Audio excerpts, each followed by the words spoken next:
तो हेलो मेरे प्यारे बच्चों। तो कैसे हैं आप लोग। मैं रोहित चौहान आपका अपने प्यारे से यूट्यूब चैनल फिजिक्स हाउस में तहे दिल से स्वागत करता हूं। तो मेरे प्यारे बच्चों, आज की जो टॉपिक है बहुत ही इम्पोर्टेंट होने वाली है। देखिए, तो कहीं जाइएगा नहीं, वीडियो में लग जाइएगा अपने पेन और कापी को लेकर, क्योंकि आज का टॉपिक बहुत ही इम्पोर्टेंट है। तो आप सभी लोग को गुड मॉर्निंग, क्योंकि मॉर्निंग का टाइम है। ठीक है, चलते हैं हम लोग अपने टॉपिक की ओर। तो देखिए मेरे प्यारे बच्चों, आज का जो टॉपिक है वह है बच्चों विशिष्ट प्रतिरोध या स्पेसिफिक रेजिस्टेंस, प्रतिरोधकता, जिसे हम लोग कहते हैं रेजिस्टिविटी। तो मेरे प्यारे स्टूडेंट, इस चीज को समझने के लिए बच्चों आपसे मैं कुछ 5-6 टॉपिकों पर बात करने वाला हूं। वो जो टॉपिक होगा वो टॉपिक हो बच्चों की प्रतिरोध को प्रभावित करने वाले कारक।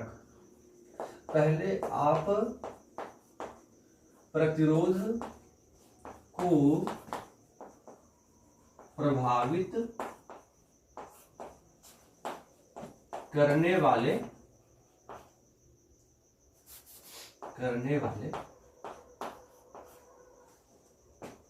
कारक। तो मेरे प्यारे बच्चों, पहले हम इस टॉपिक पर बात करने वाले हैं।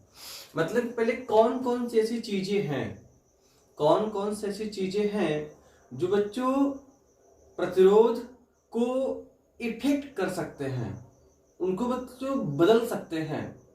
जैसे मैं आपसे बात कहूं कि यदि कोई चालक तार है, जैसे मान लीजिए ये कोई तार है, वायर है। इस तार की बच्चों जो लंबाई है बच्चों हमने L ले रखा है, ठीक। और जो इसकी वजह ये जो क्षेत्रफल है बच्चों, ये वाला इसका जो ये क्षेत्रफल है, ठीक है, ये क्षेत्रफल इसको मैंने बच्चों कह दिया A है।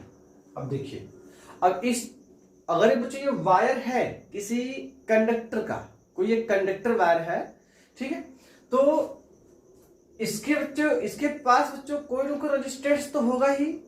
इसका कोई ना कोई तो रेजिस्टेंस होगा ही, क्योंकि हम जानते हैं रेजिस्टेंस किसी चालक पदार्थ का गुण है, ठीक है ना जी, जो उसके अंदर प्रवाहित विद्युत धारा के मार्ग में अवरोध उत्पन्न करता है। तो ये बात सही है बच्चों। तो मतलब अगर ये वायर है तो इसका रेजिस्टेंस कुछ ना कुछ होगा। तो बच्चों मैं इसका रेजिस्टेंस बच्चों में लेता हूँ आर से रेजिस्टेंस। ऐसा नहीं कि आर से रोहित सर जी आएंगे, नहीं, आर से रेजिस्टेंस। ठीक है। अब देखिए ध्यान से, मैं आपसे कहूं कि अगर बच्चों इसका रेजिस्टेंस अगर आर है तो ये इसका रेजिस्टेंस कैसे कैसे बदल सकता है, मतलब कि इसको कौन कौन सी चीजें जो है इनको बदल सकती हैं। तो पहली बच्चों बात है कि बच्चों तार की लंबाई। दूसरी बच्चों बात है तार के अनुप्रस्थ काट का क्षेत्रफल, है ना, जैसे कि ये अनुप्रस्थ काट का क्षेत्रफल। आईडी बात समझ। अब देखिए, जब तार की लंबाई होती है तो बच्चों तार में ऐसी क्या चीजें हैं जो उनकी लंबाई बदलने पर उनका प्रतिरोध बदल जाता है। तो देखो बच्चों, मैं आपसे बात कहूं, जो पहला जो पॉइंट होगा तार की चालक की लंबाई, चालक की लंबाई।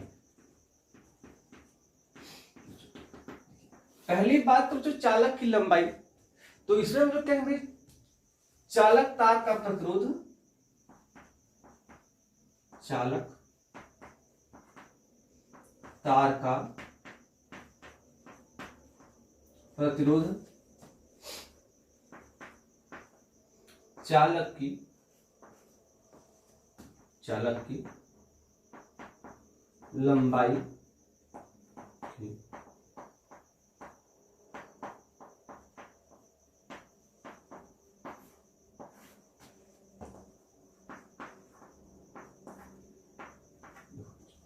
हमने बच्चों लिखा भाई क्या है कि किसी चालक तार, बच्चों चालक तार का प्रतिरोध, चालक की लंबाई।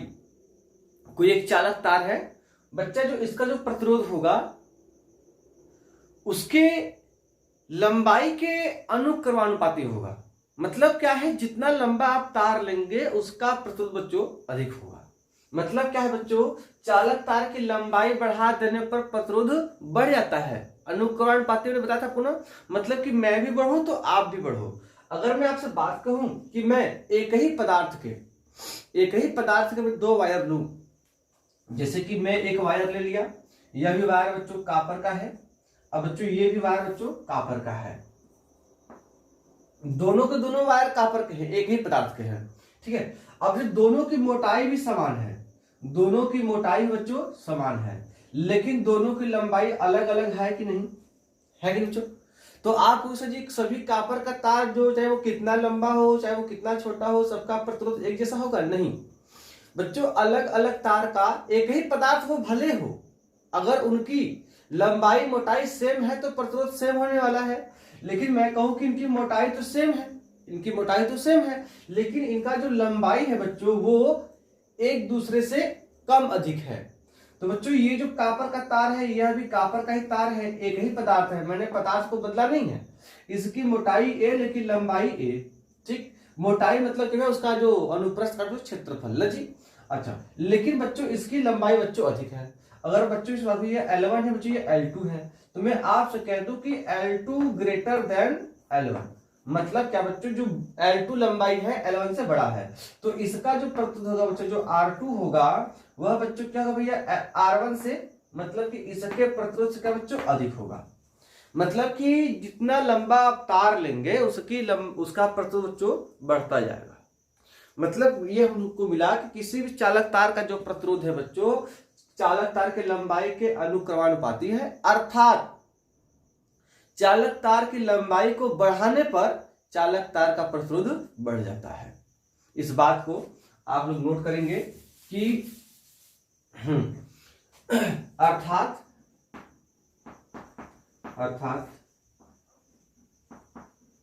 चालक की लंबाई बढ़ाने पर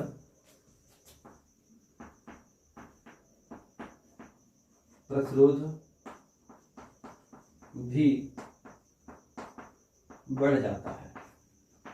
बच्चों पहले टॉपिक तो हम लोग क्योंकि चालकता की लंबाई पर, तो इसको बच्चों हम लोग एक मैथमेटिकली इक्वेशन में लिखे।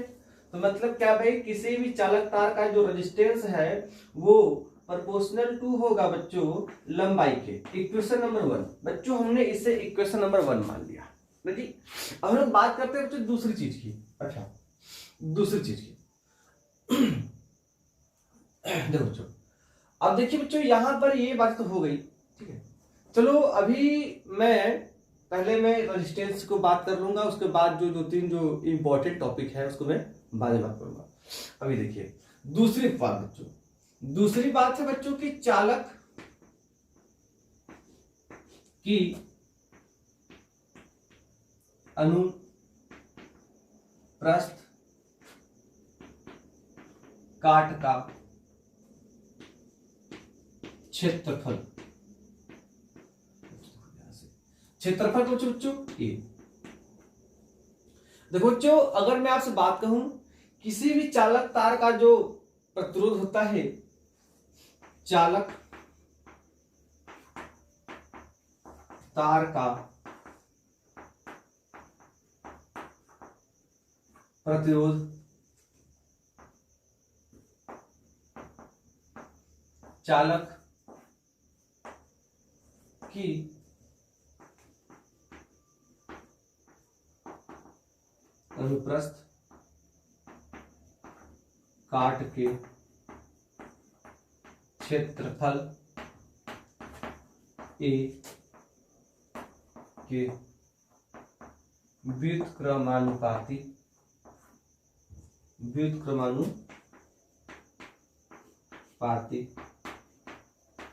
होता है। अर्थात क्षेत्रफल बढ़ाने पर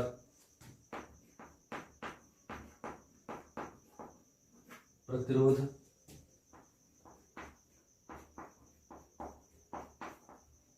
घट जाता है। देखो बच्चों, हमने कहा कि भाई किसी भी चालक तार का जो मोटाई है बच्चों, अब देखिए ध्यान से, अगर इसके बच्चों हम चालक तार जो हम लंबाई को बढ़ाएंगे प्रतिरोध बढ़ जाता है।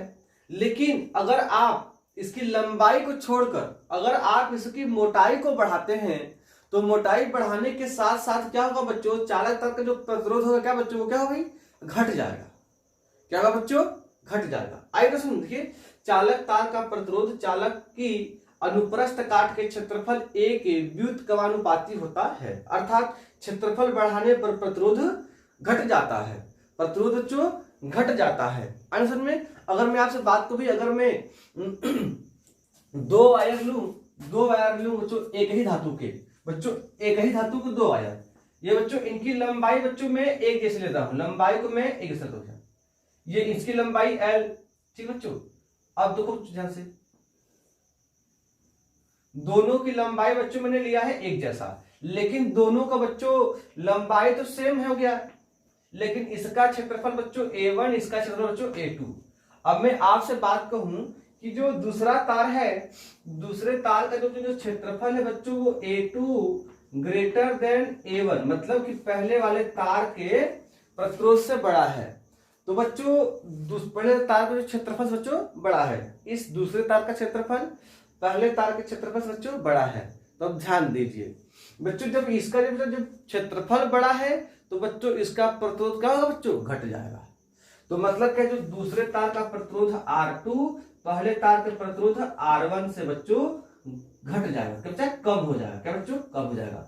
मतलब ध्यान है बच्चों, यहाँ पर बच्चों हम दोनों पदार्थ को बच्चों एक ही धातु के लेंगे, एक ही धातु के लेंगे, इस बात ध्यान रहे। मतलब कि धातु की दिशा दोनों तार को बच्चों हम ले सकते हैं, कापर का या एल्यूमिनियम का। आइए समझ में, दोनों के दोनों तार जो है बच्चों एक ही धातु के हैं, तब यहां पर मैंने एक बात कही है सबको, ठीक है ना। अब देखिए ध्यान से, हम लोग को इतनी बातें तो समझ आ गई, तो इसको बच्चों हम लोग मैथमेटिकली एक इक्वेशन लिख दें। मतलब किसी भी तार का जो रेजिस्टेंस है वो प्रोपोर्शनल होता है 1/A, बच्चों इनवर्स प्रोपोर्शनल। मतलब क्या बच्चों, अब देखिए ध्यान से, मैंने इसको बच्चों समीकरण नंबर हम 2 मान लेंगे, क्या बच्चों 2 मान लेंगे। तो इतनी बातें मेरे ख्याल से आप लोगों को समझ में आई क्या, आई क्या समझ में। अब देखिए ध्यान से, मैंने पहली बात कही भाई कि चालक तार को प्रतिरोध को प्रभावित करने वाले कारक। बच्चा हमने पहला पॉइंट लिखा, चालक तार की लंबाई।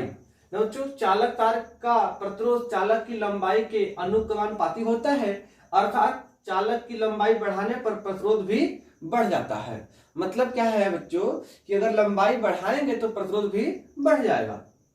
अच्छा, तो हमने बच्चों इसको मैथमेटिकली में दिया R प्रोपोर्शनल टू L, ठीक। अच्छा, हमने दूसरी बात की कि चालक अनुप्रस्थ काट का क्षेत्रफल, मतलब कि चालक की, अच्छा यहां पर सुन, यहां बच्चों चालक तार की, हाँ चालक तार की अनुप्रस्थ काट का क्षेत्रफल ना बच्चों। अब देखिए ध्यान से, तो चालक तार का प्रतिरोध चालक की अनुप्रस्थ काट के क्षेत्रफल A के व्युत्क्रमानुपाती होता है, अर्थात क्षेत्रफल बढ़ाने पर प्रतिरोध बच्चों घट जाता है। अगर क्षेत्रफल बढ़ाएंगे तो प्रतिरोध घट जाएगा, अगर क्षेत्रफल घटाएंगे तो प्रतिरोध बढ़ जाएगा। मतलब क्या है बच्चों, ध्यान रहे, क्षेत्रफल बढ़ता है तो प्रतिरोध घटता है।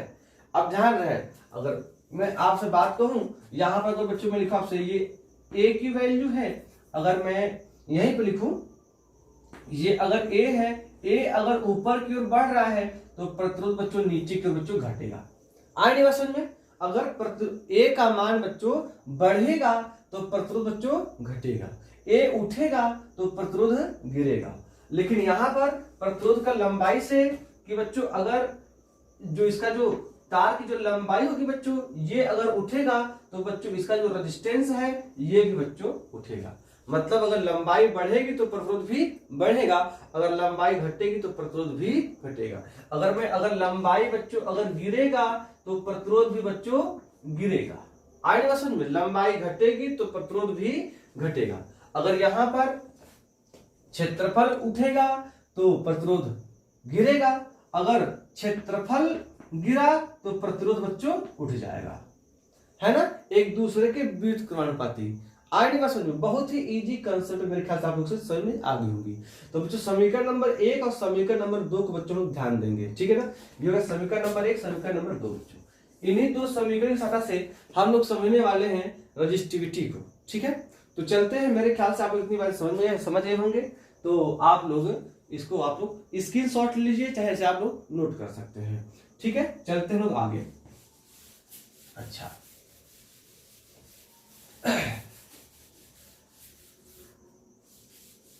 अब देखो बच्चों, अब हम बात करने वाले हैं कि अब हम कहेंगे कि समीकरण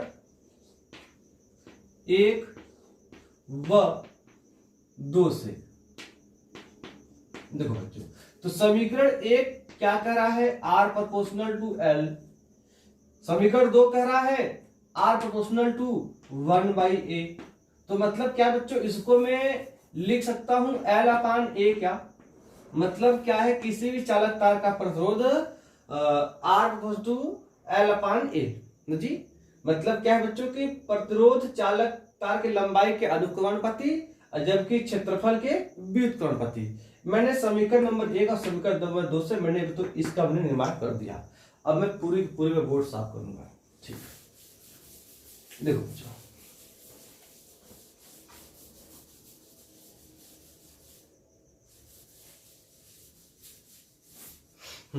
देखिए, अब मैं आपसे बात कहूं कि आप लोग जानते हैं जब प्रोपोर्शनैलिटी हटती है तो बच्चों वहां पर एक कांस्टेंट भौतिक राशि आती है। बच्चों ध्यान रखें, तो अगर मैं आपसे कहूं कि R, अगर मैं यहाँ पर इक्वल का साइन लगाऊं तो यहाँ बच्चों मुझे एक कांस्टेंट राशि दिखेगी। अब बच्चों वो जो कांस्टेंट राशि होगी उसे बच्चों को ले लेंगे रो। क्या बच्चों, रो L अपान A। अब बच्चों ध्यान रहे, तो यहाँ जो बच्चों ये जो रो है, यह बच्चों रो ही, यह बच्चों रो, इसे हम लोग रो कहते हैं, ठीक है। यह बच्चों रो ही बच्चों रजिस्टिविटी है। यही बच्चों है विशिष्ट प्रतिरोध। आई की नहीं बात समझ में, आई की समझो। अब देखो ध्यान से, ये बच्चों जो आप जानते हैं कि कांस्टेंट एक ऐसी भौतिक राशि होती है जिसका मान बदलता नहीं है ना जी। अगर मैं से बात करूं भाई कि अगर कोई बच्चों लंबाई है, अगर कोई तार है, ये कोई मान लेते हैं ये कोई कापर का तार है बच्चों, ठीक है। इसकी बच्चों जो प्रतिरोध है वो बच्चों है R बराबर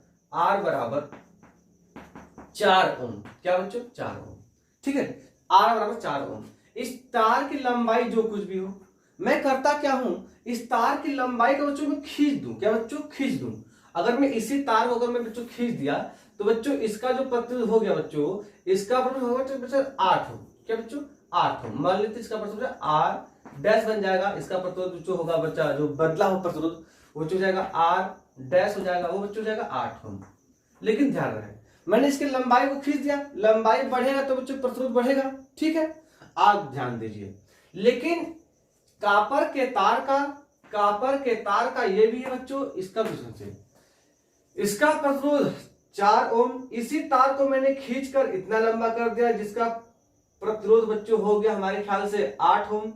लेकिन इस प्रतिरोध, इस तार का एक क्वालिटी है बच्चों जो बताएगा कि ये बदला है कि नहीं बदला है। देखिए, तार का प्रतिरोध बदल सकता है अगर आप उसकी लंबाई बदलो, मोटाई बदलो, लेकिन उसका जो प्रतिरोधकता है, जो विशिष्ट प्रतिरोध है, बोले तो प्रतिरोधकता है, ये बच्चों बदलने वाला नहीं है। ये बच्चों बदलने वाला नहीं है, ये कभी नहीं बदलने वाला जब तक आप इस कापर के तार में कुछ दूसरे पदार्थ मिला न दे। बात आई समझ में, ठीक है ना। मैं आपसे कहूं कि मान लो कि आप ही हैं कि आप अपने घर से चले गए विदेश पढ़ने। अभी आप अपने गांव में, अपने गांव में हैं तो अपने गांव की भाषा बोलते हैं। अभी गांव में बाबूजी को बाबूजी, मम्मी जी को माताजी, भैया जी को भैया जी, दीदी को दीदी जी, बहन जी, जो भी बोल रहे हैं आप, तो मतलब अपने गांव की भाषा आप यूज कर रहे हैं। आपको मैं भेज दूं 3 साल 4 साल 10 साल आप लंदन रहे, पढ़ाई किए, भगवान करे आप लंदन चले जाओ, अच्छे से पढ़ो, अच्छे से, ठीक है ना। तो लंदन गए आप, लंदन में आपकी पर्सनालिटी चेंज हो गई, आपका बिहेवियर चेंज हो गया, आप इंग्लिश खूब अच्छा खासा लगे बोलने, ठीक है ना, आप मतलब कि आपका रहने सहने का तरीका बदल गया। तो अब सोचो ध्यान से, अब आप आए 10 साल बाद अपने गांव में, तो अपने गांव में जब आप गए तो 10 साल बाद आप आए हैं, तो यहाँ तक कि आपके अगल बगल लोग पहचान नहीं रहे हैं ये कौन लड़का है यार। तो लोग कहें कि यार ये वही लड़का है जो लड़का 10 साल गया था लंदन पढ़ने। तो देखो पहले आपके अंदर की क्या क्या चीजें बदली हुई हैं, आपकी बाहरी चीजें, आपका रंग रूप बदल गया होगा, आप वहाँ का इन्वायरमेंट जैसा था, आपके बोलने का तरीका बदल गया। मतलब क्या है, जब ये जो तार है, तार का रेजिस्टेंस बदल रहा है बच्चों, इसका ये बच्चों ये जो रेजिस्टेंस है कि नहीं, ये बच्चों इसका एक बाहरी गुण आप ऐसा समझिए, ठीक है ना। मतलब ये ऐसा गुण रेजिस्टेंस का है जो बदल रहा है, लेकिन इस पदार्थ का एक चीज नहीं बदल रहा, और वही चीज आपका नहीं बदलेगा। अब कहो कि अब मान लो कि आपके जो घर पर आए तो आपके पापा कह रहे कि अरे ये तो मेरा बेटा है ही नहीं, तो कहोगे नहीं नहीं मैं आप ही का बेटा हूं, नहीं नहीं मैं आपका बेटा, वो कहेंगे नहीं तू मेरा बेटा है ही नहीं, आपके पापा जी बूढ़े हो गए, आपको पहचान नहीं पा रहे हैं। तो आप ऐसे स्थिति में कैसे प्रूफ दोगे उनको कि नहीं मैं आपका ही बेटा हूं, मेरा रंग रूप बदल गया है, मेरा बोलने का तरीका बदल गया है 10 सालों में, लेकिन आपको प्रूफ देना है कि आप उन्हीं के बेटे हैं। सोचो ध्यान से, तो कैसे प्रूफ दोगे। तो रजिस्टेंस तो बदल गया, लेकिन आपके अंदर भी एक ऐसी चीज है जो बदलने वाली नहीं है, वो है बच्चों डीएनए टेस्ट। ध्यान दीजिए, डीएनए टेस्ट है जो आप कराएंगे। पापा मैं आपका ब्लड का सैंपल, मैं अपने ब्लड का सैंपल से मैं डीएनए टेस्ट करवाऊंगा, दोनों लोग की डीएनए मैच करेगी तो मैं सर में मैं पापा आपका बेटा होऊंगा। तो पापा आपके मान जाएंगे अरे हाँ हमारी बात सही है। तो देखो भाई, वो जो डीएनए टेस्ट है वो बच्चों बदलने वाला नहीं है। मतलब क्या है, एक आनुवंशिक गुण, ध्यान दीजिएगा, एक आनुवंशिक गुण जो जेनेटिक क्वालिटी है वो बच्चों चेंज होने वाले नहीं है। आपका रंग रूप बदल जाएगा, मतलब तार का प्रतिरोध बदल जाएगा। तार का प्रतिरोध था 4 ओम, हो गया बच्चों 8 ओम। तार की लंबाई थी 1 सेंटीमीटर, हो गई 10 सेंटीमीटर। मैं एक ऐसा एग्जाम्पल ले रहा हूं, बात समझिएगा ध्यान से, मैं कैसा एग्जाम्पल ले रहा हूं। तार की लंबाई बच्चों बढ़ गई, मतलब कि आप 10 साल में छोटे रहे होंगे, अभी आप 8 पढ़ रहे हैं, 10 पढ़ रहे हैं, 10 साल आपकी कुछ लंबाई बढ़ गई होगी, आपकी कुछ बहुत चीज बढ़ गई, आप हाथ पीकर थोड़ा तंदुरुस्त हो गए, पहलवान हो गए होंगे। तो ये चीजें क्या है, ये चीजें जो एक्सटर्नल है ना, ये चीजें आपकी बदल सकती हैं, लेकिन अंदर का जो गुण है, जो आपका जो जेनेटिक है वो बच्चों बदलने वाला नहीं है। तो बच्चों इस तार का जेनेटिक क्या है, ये तार के पास क्या प्रूफ है कि ये तार पहले जो कापर का था, पहले भी तार ये कापर का ही है ना। अगर मैं आपसे बात कहूं तो बच्चों इसका जो रेजिस्टेंस है, रेजिस्टेंस बदल सकता है, लेकिन इसकी जो रजिस्टिविटी है वो बच्चों कभी भी बदलती नहीं है ना। अब देखिए ध्यान से, मैं आपसे बात कहूं कि मैं यहाँ पर 3 तार लूं, या मैं यहाँ पर बच्चों 3 तार लूं, यहाँ पर ध्यान दीजिएगा इस बात को, मैं यहाँ पर मैंने 3 तार लिया, 3 तार अलग अलग पदार्थ के, अलग अलग पदार्थ के। ये कोई पदार्थ है जिसका बच्चों ये इसका भी 4 ओम, इसका भी बच्चों 4 ओम, इसका भी बच्चों 4 ओम, ठीक। हाँ देखिए, ये एक अलग तार है, ये एक अलग तार है, ये एक अलग तार है। मैंने आपसे कहा कि तीनों तार का प्रतिरोध, तीनों तार का प्रतिरोध बच्चों एक जैसा है, तीनों तार का प्रतिरोध बच्चा एक जैसा है। तो क्या आप बता सकते हैं कि तीनों के तीनों तार एक ही धातु के होंगे? ये कोई जरूरी नहीं दोस्त, ये कोई जरूरी नहीं है कि तीनों तार का प्रतिरोध अगर एक जैसा है तो तीनों तार एक ही पदार्थ के होंगे। कभी नहीं, कभी नहीं, कभी नहीं। किसी भी तार का 4 ओम प्रतिरोध हो सकता है, लेकिन किसी तार का प्रतिरोधकता एक जैसी हो, गलत, गलत बच्चों, गलत। अगर एल्यूमिनियम की जो प्रतिरोधकता है जितनी है वो केवल एल्यूमिनियम की ही प्रतिरोधकता होगी। आए कि नहीं समझ में? कॉपर की प्रतिरोधकता एल्यूमिनियम की प्रतिरोधकता से अलग होगी, डिफरेंट होगी, है ना। मतलब क्या है, लेकिन मैं आपसे बात करूं कि अगर ये अलग अलग भी, ये एक ही पदार्थ के तार है, मैं नहीं कह सकता। लेकिन अगर मैं कहूं कि सभी के सभी तार का जो प्रतिरोधकता है, इसका भी जो प्रतिरोधकता है बच्चों, वह मैं आपसे मान लूं कि 1.6 गुणा 10⁻⁻⁶, ठीक है ना। ये इसका भी बच्चों रो बराबर 1.6 गुणा 10⁻⁻⁶, इसका बच्चों रो बराबर 1.6 गुणा 10⁻⁻6 ओम मीटर। हाँ बच्चों ओम मीटर। अभी बताएंगे इसका मात्रक कैसे आया ओम मीटर। मैंने कहा कि तीनों पदार्थ का जो प्रतिरोध है 4 ओम है, तो मैं नहीं कह सकता था कि ये तीनों पदार्थ ये तीनों तार एक ही पदार्थ के हैं, नहीं। अगर लेकिन तीनों तार के अगर प्रतिरोधकता बच्चों एक ही हो तो मैं श्योर कह सकता हूं कि तीनों के तीनों पदार्थ जो है, जो तीनों के तीनों जो तार हैं, ये एक ही पदार्थ के हैं, क्योंकि ये इनका डीएनए है, बच्चों, ये कभी कहीं चेंज होने वाला आए कि नहीं बात समझ में, ठीक है ना। अच्छा, तो मेरे ख्याल से आप लोग रजिस्टिविटी को समझ गए। तार की लंबाई बदलने पर प्रतिरोध बदल सकता है, तार की मोटाई बदलने पर प्रतिरोध बदल सकता है, लेकिन तार का रजिस्टिविटी कभी भी नहीं बदलने वाला। बात है समझ? ठीक। अच्छा, हम लोग आगे चलते हैं बच्चों। ये जो रो का बच्चों मात्रक लेते हैं हम लोग, मात्रक। तो रो का मात्रक लेने के लिए बच्चों क्या मैं इस समीकरण को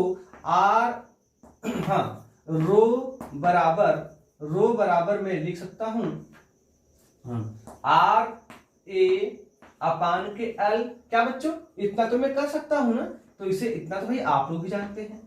तो रो बराबर बच्चों हो जाएगा R का मात्रक बच्चों O। बहुत बढ़िया, O।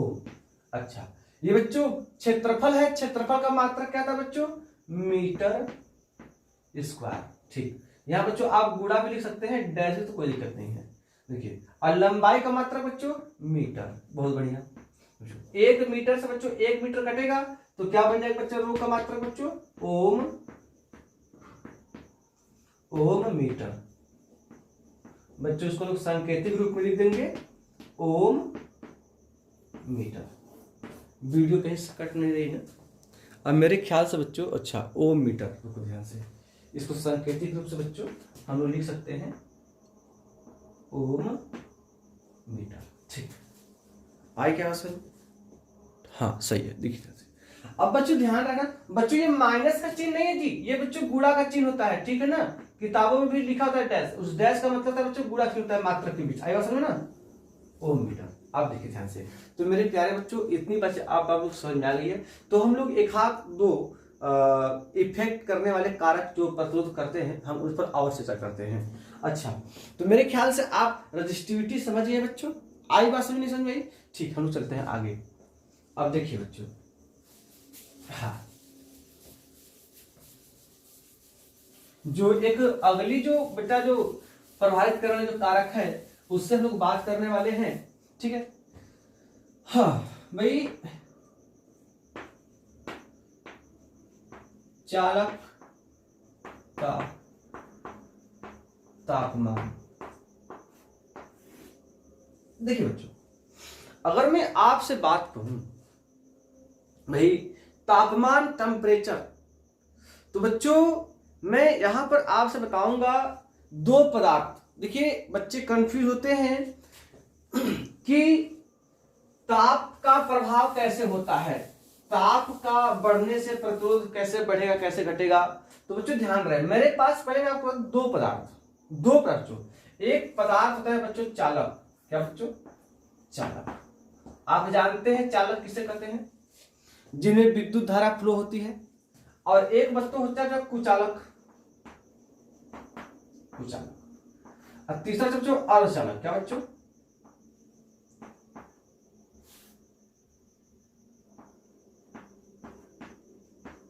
अर्धचालक। बच्चों ये बच्चों कंडक्टर, ये बच्चों इंसुलेटर, ये बच्चों सेमी कंडक्टर।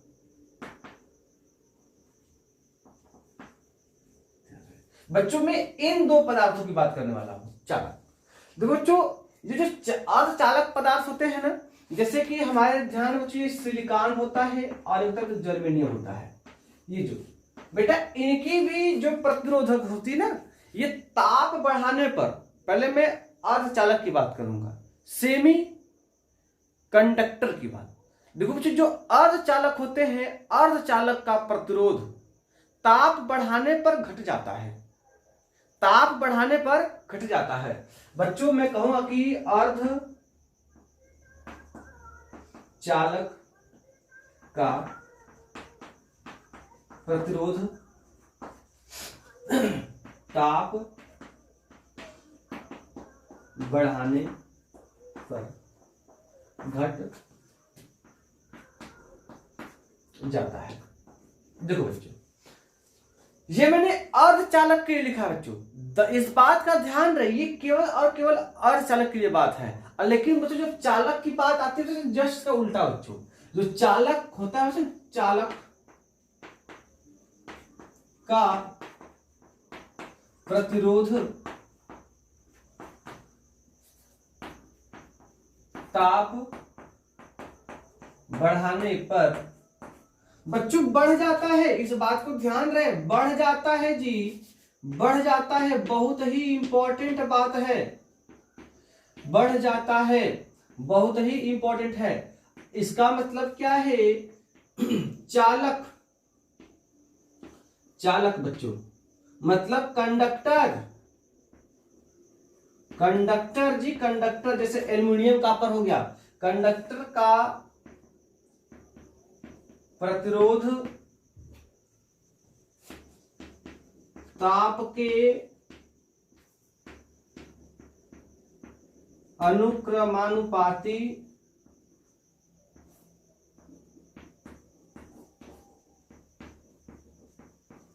होता है। ये बच्चों बहुत ही इंपॉर्टेंट पॉइंट है, बहुत ही नोट पॉइंट है।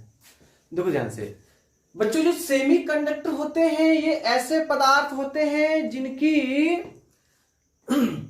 चालकता चालकों से कम लेकिन कुचालकों से अधिक होती है।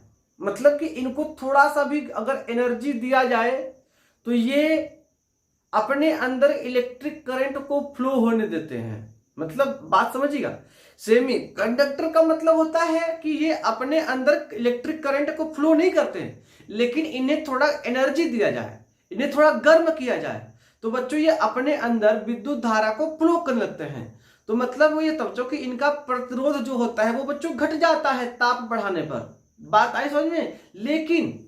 लेकिन जो चालक पदार्थ होते हैं, जो कंडक्टर होते हैं, जो एल्युमिनियम कॉपर होते हैं, ये बच्चों चालक का मतलब समझ, चालक का मतलब कोई एक सुचालक पदार्थ है जी। चालक जो पदार्थ है बच्चों, इनका जो रेजिस्टेंस है, प्रतिरोध जो इनका है वो बच्चों ताप बढ़ने पर बढ़ जाता है। अगर मैं आपसे बात कहूं कि इनका जो इनका जो टेम्परेचर अगर बढ़ेगा तो इनका प्रतिरोध क्या होगा बच्चों? बढ़ जाएगा, जबकि सेमीकंडक्टर में घट जाएगा। आएगी नहीं समझ में? ठीक है जी। अगर आप टेम्परेचर बढ़ाते हैं अर्धचालक का तो प्रतिरोध बच्चों क्या होगा भैया? घट जाता है। यदि चालक तार का प्रतिरोध, अर्धचालक का प्रतिरोध ताप बढ़ाने पर घट जाता है। मैंने साफ साफ लिखा है, ठीक है ना। ये दो चीजें बच्चों को बहुत कंफ्यूज करती हैं, तो कंफ्यूज नहीं होना है आपको। आप पढ़ रहे हैं फिजिक्स हाउस से तो उसमें इतना आपको ध्यान चाहिए कि मुझे कंफ्यूज नहीं होना है, डाउट क्लियर कर देना है। आई समझ में? तो मेरे प्यारे बच्चों, मेरे ख्याल से इतनी चीजें आपको समझ में आई है, ठीक है ना। थोड़ा मैं देख लूं वीडियो कितना लंबा हुआ है। अरे कोई बात नहीं, वीडियो तो भी केवल 33 मिनट की है, ठीक है ना। अभी चलते हैं हम लोग आगे। देखिए बच्चों कुछ इंपॉर्टेंट टॉपिक, कुछ तो ये इन चीजों को बच्चों हम लोग डिलीट करते हैं, इन्हें हम साफ करते हैं। मेरा चौक टूट गया, कोई बात नहीं। अच्छा दो बहुत ही इंपॉर्टेंट चीजें हैं।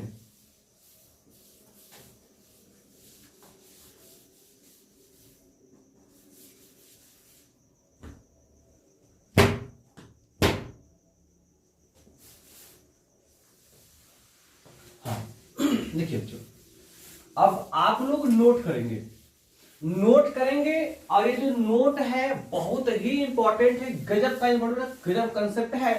अभी मैं आपसे कहूं कि अगर आप लोग भी इस चीज को पढ़े होंगे तो आज इसके हम अंदर घुस के पढ़ने वाले हैं। जो मैं इंपॉर्टेंट टॉपिक लेने वाला हूं, तो पहले इंपॉर्टेंट टॉपिक इसे हम लोग करेंगे इंपॉर्टेंट में। यदि इसे आप लोग क्वेश्चन लेके चलिए ना, कोई दिक्कत नहीं है। इसे क्वेश्चन, यदि किसी तार की लंबाई L व क्षेत्रफल A हो,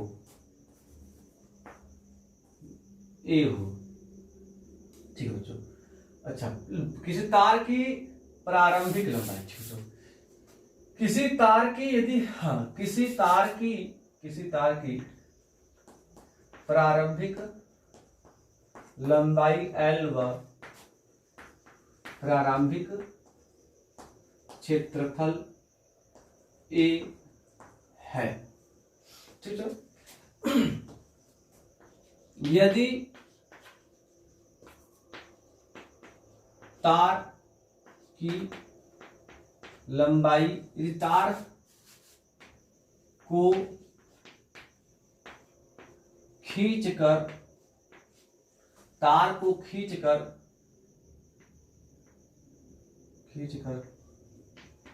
उसकी लंबाई को n गुना कर दिया जाए तो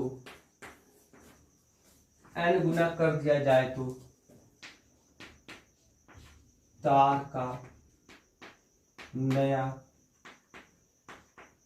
प्रतिरोध कितना गुना होगा।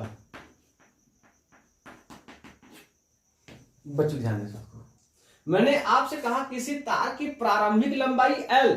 अच्छा, मैं यहाँ कोई तार बनाता हूं बच्चों, यहां में कोई तार, अच्छा ये कोई तार है बच्चों, कोई चालक तार है। अच्छा, इसकी लंबाई L, इसका बच्चों क्षेत्रफल A, तो भैया इसका कुछ प्रतिरोध भी होगा ना, R। आगे बात समझ में। अब कह रहा है किसी तार की प्रारंभिक लंबाई L है और इसका क्षेत्रफल बच्चों A है। यदि तार को खींचकर बच्चों, खींचकर उसकी लंबाई को n गुना कर दिया जाता है, तो बच्चों खींचकर मतलब कि भाई ऐसे खींचकर इसकी लंबाई को n गुना कर दिया जाता है, तो तार का नया प्रतिरोध कितना गुना हो जाएगा, ये बात ध्यान रखो। मैं आपसे कह रहा हूं कि अगर किसी तार की लंबाई है, अगर ध्यान दीजिए, यही मेरे पास में कोई एक वायर है, मान लीजिए इस वायर को मैं ऐसे खींचूंगा, तो मेरे प्यारे बच्चों भाई इस तार पहले से जब मैं खींच दिया तो बच्चों इसके मोटाई में थोड़ा भी फर्क नहीं आएगा क्या? मैं आपसे पूछ रहा हूं, आप तार को खींच रहे हैं जी, खींच रहे हैं, मतलब मान लो कि मैं ऐसे खींच रहा हूं, तार को मैं खींच के लंबा कर दिया, तो क्या बच्चों उसका अनुप्रस्थ काट का क्षेत्रफल नहीं बदलेगा क्या? बच्चों बदलेगा जी, बदलेगा। आगे बात समझ में। मैं आपसे कहूं कि अगर आप खींचते हैं तो बच्चों बदलेगा। मैं देखो बच्चों, से पहले मैं आपसे कहूं कि पहले इस टाइम तार का जो प्रतिरोध है, वो प्रतिरोध बच्चों उसका सूत्र बनाओ। तो पहले कहोगे सर जी प्रारंभिक अवस्था में जो R बराबर है वो ρL/A होगा, ठीक, समीकरण नंबर 1 बच्चों। अब देखो बाद में तार को खींचने पर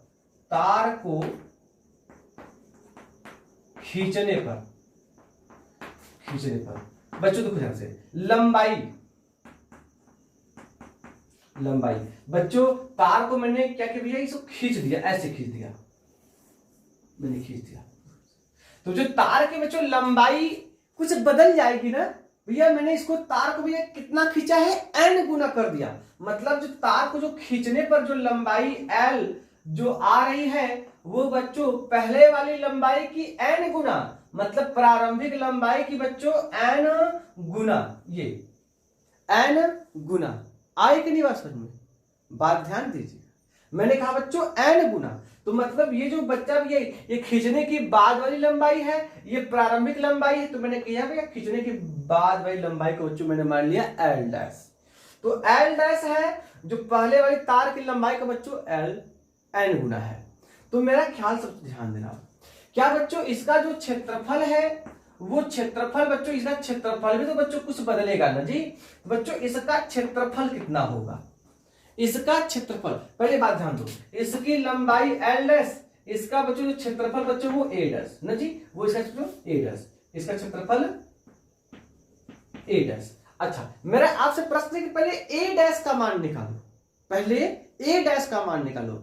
l डैश का मान तो l है क्योंकि n गुना है, तो बच्चा इसका जो a डैश है ये a डैश बच्चों कितना होगा, कैसे निकालेंगे हम, कैसे निकालेंगे बच्चों, ध्यान रहे तार की आप लंबाई बदले हैं उसका क्षेत्रफल ऑटोमेटिक बदल जाएगा, ठीक। लेकिन अभी इसके अंदर एक चीज नहीं बदलने वाला बच्चों, तार का आयतन, तार का आयतन। अब देखो ध्यान से बच्चों, आपसे मैं बात कहूं, कोई अगर एक तार है, जैसे मान लेते हैं तो कोई तार है, ये कोई सिलेंडर ही है, इसका क्षेत्रफल बच्चों a होता है जी, इसका लंबाई बच्चों l होता है। तो आप कहोगे भैया इसका जो क्षेत्रफल है जो बेलन है, मान लेते हैं बेलन है, किसी तार को बच्चों मैं बेलनाकार मान रहा हूं, एक पतला वायर है ना, एक पतला वायर में इसके बीच को मैं वृत्ताकार काट मान लूंगा, तो ये हमारा एक बेलन से काम कर रहा है ना, तो इसका क्षेत्र, इसका बेटा आयतन कितना होगा, बेलन के आयतन का फार्मूला आपको पता होगा, क्या बोल दिया, बेलन का जो आयतन था वो होता है पाई r स्क्वायर इंटू एच, तो यहां पर ये h होता है ना, ये h होता है। तो मैं बात को बच्चों, ये जो h को मैंने तो तार का l मान लिया, ये जो बच्चों जो एरिया है, एरिया बराबर पाई r स्क्वायर है कि नहीं, तो जो इसको बच्चों में a कह दूं, इसको बच्चों में l कह दूं, तो जो तार का जो आयतन है बच्चों वो a इंटू l है ना, a इंटू l है कि नहीं, देखो ध्यान से। तो मैं आपसे कहूं कि तार का आयतन, तार का आयतन, देखो बच्चों तार का आयतन,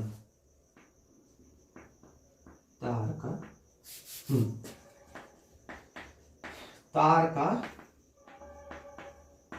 आयतन बच्चों देखो ध्यान से, इस वाले तार का आयतन a इंटू एल बराबर, बाद वाले तार का आयतन a डैश इंटू एल, बच्चों ये नहीं बदलने वाला, a dash into L dash, बच्चों आयतन नहीं बदलने वाला जी, आई नहीं बात समझ में। देखो ध्यान से, अगर मैं आपसे बात कहूं भैया एक सिलेंडर है, एक सिलेंडर पे बच्चों मान लीजिए कि इसका, इससे बच्चों 5 लीटर पानी आता है। अब इसी सिलेंडर को आप लंबा कर दो तो बच्चों ये पतला तो हो जाएगा ना बच्चों, इसमें अब लंबा कर देने पर इसमें 10 लीटर पानी थोड़ी आएगा, इसमें बच्चों इसको आप अगर लंबा कर देते हो तो ये सिलेंडर ऐसा बन जाता है, तो बच्चों अभी भी इसमें 5 लीटर ही पानी आने वाला है, क्योंकि इसकी लंबाई, इसका आयतन, लंबाई बदल गई, इसकी क्षेत्रफल बदल गया, लेकिन बच्चों इसका आयतन बदलने वाला नहीं है। तो देखो ध्यान से, मैं यहां से बच्चों a गुणा l बराबर a डैश, तो बच्चों l डैश की मान क्या है बच्चों, n इंटू एल, तो बच्चों l से l कट जाएगा, देखिए ध्यान से। तो मैं कहूं कि a, यहां देखिए मैं ये इधर a है बच्चों, इस n को इधर लाऊं तो a बटा के n बराबर के a डैश, मतलब क्या है बच्चों, हमको मिलने वाला है a डैश बराबर a बटा के n, a डैश बराबर a बटा के n, मतलब क्या है कि जो उसका जो बाद वाला जो क्षेत्रफल है वो बच्चों उस पहले वाले क्षेत्रफल का 1/n गुना होगा, 1/n गुना होगा, ये बात समझ में आ गई। अच्छा बच्चों मैं आपसे बात कहूं कि इस तार का मुझे a डैश मिल गया, इस तार का मुझे l डैश मिल गया। अच्छा इस तार का प्रतिरोध के लिए सूत्र क्या होगा, जैसे इस तार के प्रतिरोध के लिए सूत्र R बराबर रो L/A, तो बच्चों वैसे इसके लिए हो जाएगा, इसका प्रतिरोध बच्चों भैया मैं मान लूंगा R डैश, क्योंकि भैया मैंने इसको लंबाई को खींच दिया तो ये बदल गया, तो ये R डैश बराबर रो L dash upon A dash. बच्चों ध्यान रहे, मैंने यहां पर रो, इसके लिए भी रो, इसके लिए भी रो, इसके लिए भी रो, इसके, हाँ भैया पदार्थ वही है, पदार्थ वही है, मैं इसको खींच दिया, तान दिया, लंदन गया, पढ़ लिया, लिख लिया, इंग्लिश बोल लिया, फ्रेंच बोल लिया, सब बोल लिया, लेकिन अभी भी यह है तो हिंदुस्तानी, काहे के उसका बाप है हिंदुस्तान का, उसका डीएनए हिंदुस्तान का। तो बच्चों इसका रो, इसका रो, इसका रो सेम रहने वाला है बच्चों, इसको भी समीकरण नंबर 2। आप चीजें समझ आ गई। अब देखो बच्चों, समीकरण 2 में समीकरण 1 से भाग दे दें तो बच्चों में कहो समीकरण 2 बटा के समीकरण 1 r डैश बटा के r बराबर के समीकरण r डैश क्या बच्चों रो l डैश अपान के a डैश पूरे के बटा रो l अपान के a रो से रो कैंसिल। अच्छा r डैश बटा के r बराबर के देखो बच्चों l डैश बटा के a डैश गुणा a बटा के a बटा के l। बच्चों ये जो चीजें हैं ये बच्चों ऊपर जाएंगे तो बच्चों a ऊपर जाएगा और l बच्चों नीचे। अच्छा l डैश का मान क्या है बच्चों l डैश का मान क्या है बच्चों n इंटू l बटा के a डैश का मान क्या है बच्चों a बटा के n गुणा a इन बटा के l। बच्चों कैसे ये a से a कैंसिल l से l कैंसिल।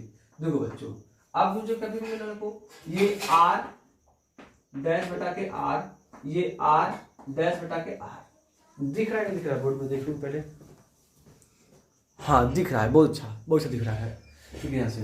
अब बच्चों देखिए ऊपर ये बच्चों n अब देखो ये भी जो नीचे जो m है बच्चों ये जो है ऊपर में हो जाएगा गुणा में हो जाएगा आएगी बात समझ में। तो मतलब क्या है बच्चों कि इसको भी थोड़ा मैं यहाँ पर कर दूं कोई दिक्कत नहीं है आप लोग वीडियो आगे पीछे करके आप लोग देख लीजिएगा।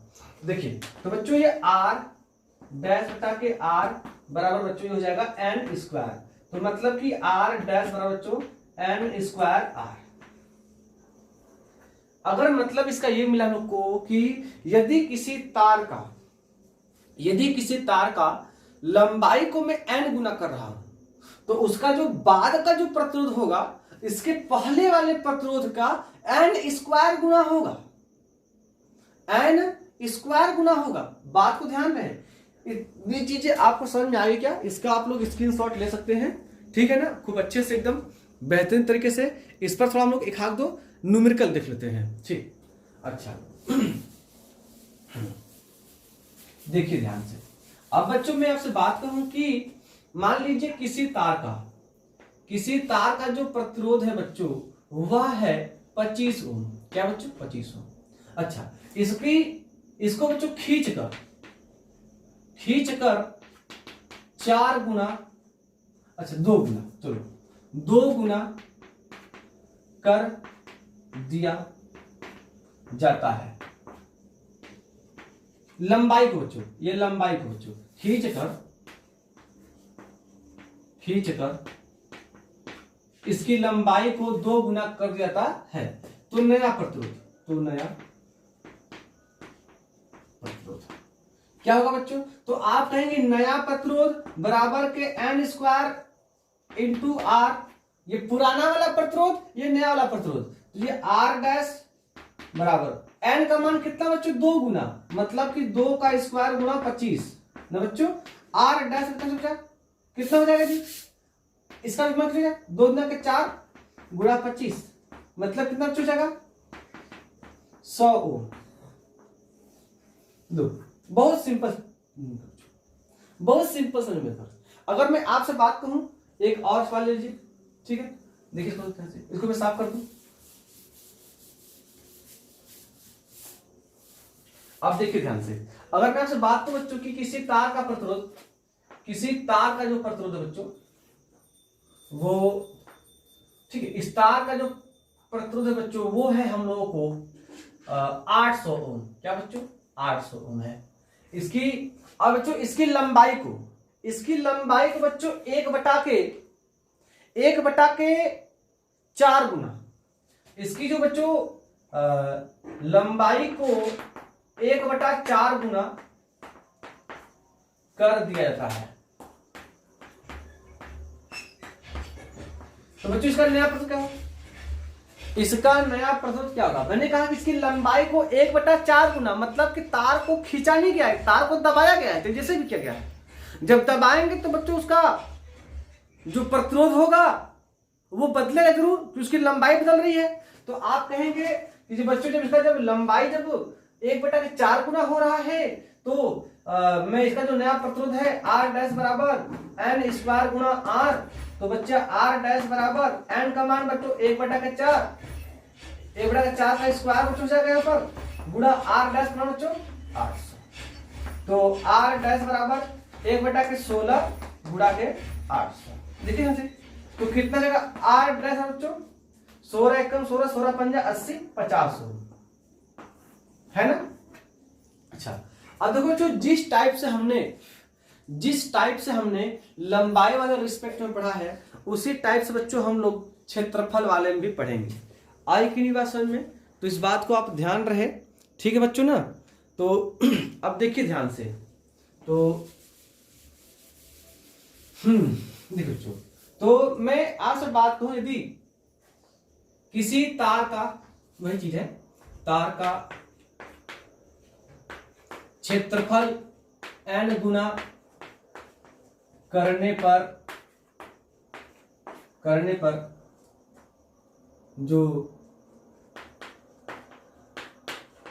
प्रतिरोध बच्चों है वो बच्चा 1/n² गुना 1/n² गुना हो जाता है बच्चों। जैसे कि लंबाई पर n² गुना, तो क्षेत्रफल पर बच्चों n² गुना। अगर आप उसका क्षेत्रफल n गुना कर दिए तो उसका नया प्रतिरोध 1/n² गुना होगा। आई कि नहीं बात समझ में। तो मतलब कि जो नया प्रतिरोध होगा R डैश पुराने प्रतिरोध का n² गुना, ये 1/n² गुना लंबाई के लिए, ये बच्चों क्षेत्रफल के लिए। अब जो लंबाई के लिए R डैश बराबर n² इंटू R, ये बच्चों लंबाई के लिए। आई की नहीं बात समझ में, ठीक है ना जी। तो आज हमारी वीडियो यहीं पे खत्म होती है। आप अगर यहाँ तक अगर आप लोग बन चुके हैं तो आप नए हैं तो वीडियो को आप लोग लाइक करिएगा, सब्सक्राइब करिएगा चैनल को। तो ठीक है, ओके, धन्यवाद, जय हिंद।